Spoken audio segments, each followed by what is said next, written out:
সমালোচিত content creator Farhana Bithi, যিনি বিভিন্ন কর্মকাণ্ডের জন্য আগেই বিতর্কের কেন্দ্রবিন্দু ছিলেন, তিনি আবারও আলোচনায়।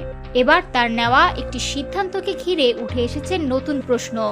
মাত্র 13 ঘন্টার ব্যবধানে একটি প্রাণ ঝরে গেছে, যা তুলে ধরেছে মানুষের জীবন কতটা অনিশ্চিত। বাইকে করে শাওনের সঙ্গে দূরে যাওয়ার এই ঘটনাই ছিল তাদের প্রথম যোগাযোগের একটি অংশ, কিন্তু সেই প্রথম পরিচয়ই শেষ পর্যন্ত কাল হয়ে দাঁড়িয়েছে, এমন অভিযোগ তুলছে অনেকেই। শাওনের পরিবারও জানতে চাইছে, এই দূরে যাওয়ার পরিকল্পনার পেছনে বিথির কোনো ভূমিকা ছিল কিনা। প্রশ্নের মুখে পড়েছেন বিথি নিজেও।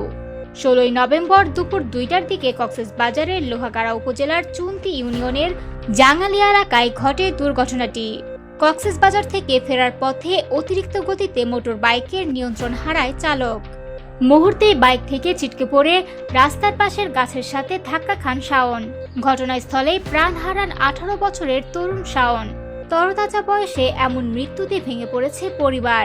আর ঘটনাটি ঘিরে জনমনে উঠেছে বহু প্রশ্ন। এই যাত্রার পরিকল্পনা কে করেছিলেন? কেন এই পথ বেছে নেওয়া হয়েছিল?